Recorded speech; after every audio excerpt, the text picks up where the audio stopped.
Ito po si Fedora S1 Plus.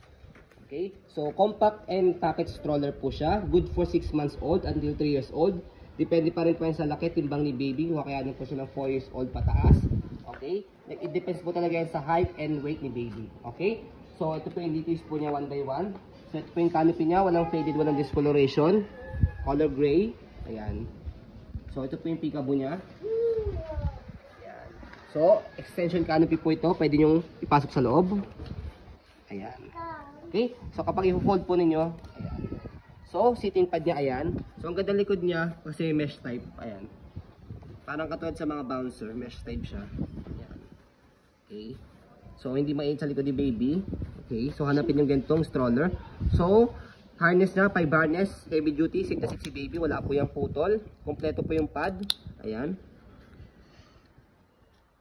Okay, so front handle, ayan po yung front handle niya. Press nyo po dito sa gilid, left and right.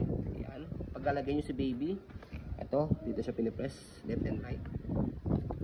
High-seated siya, kahit pocket. Ayan, mataas siya. Okay, so footrest, ito yung pinaka-footrest niya, tapakan ng paa. Ayan, gulong, hindi siya pudpud, ang ganda. Okay, hindi siya naninilaw. Ayan, hindi siya overuse, easy to maneuver. Ayan, nag-swivel. Kung gusto niyo pong one way lang, ayan, baba nyo lang po ito. Ayan, angat nyo po. High-seat siya, mas maganda siya sa GB. Side mo. Ayan po. Explain mo. Mas mataas po yung seating niya, seating pad niya, compare sa GB packet. Okay. Ayan. Ganun. Ayan. Galingan mo. So, body frame sa right side, yan yung details. Okay na okay. So, lightweight stroller po ito, napakagaang po nito. Ayan. So, gulong, okay na okay yung gulong niya sa likod. Yan, stopper, naka-cable. Press nyo lang dito para mag-stop. Ayan.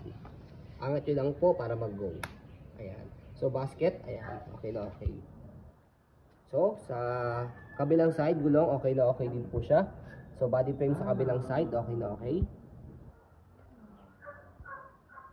Okay, so regarding naman po sa handle niya, ayan yung handle niya.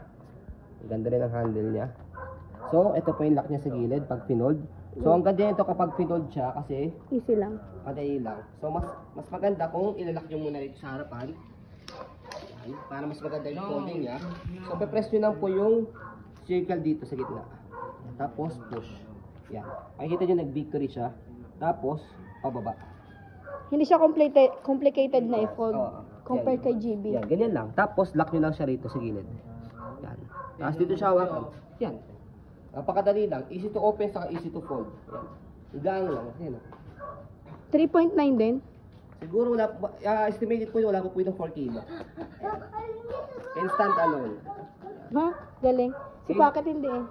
So kapag inopen po ninyo, dahil lang tanggalin nyo lang yung lock dito sa gilid. Tapos, Ganun may paa mo, Dado. Kasing size lang siya ng paa. Ayan o. gantuhod ko lang.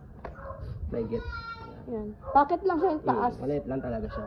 Okay, so kapag tinanggal siya, pag i-open, tanggal nyo yung lock lang dyan, tapos bukan nyo lang siya. Tapos ito, pag nakabend siya, push nyo lang po pag ganun. Lagyan mo si Anaya. Okay? Ito, lagyan mo si Anaya. Say hi, hello dito. Come here. So, testing namin sa baby namin. Hi ka, hi ka. Say hi, hello. Ito po yung baby namin. Ayan. Hello ka, hello ka. Hello muna. Yan, hello ko muna, hello ko muna. Hello ko muna, hello. Hello ko muna, Ayaw. hello. Hello. Hello ko muna, hello, hello ko muna, hello, hello. Hello. Okay, wali mo na. 2-year-old po yan. 2-year-old, 10 kilo. Yan.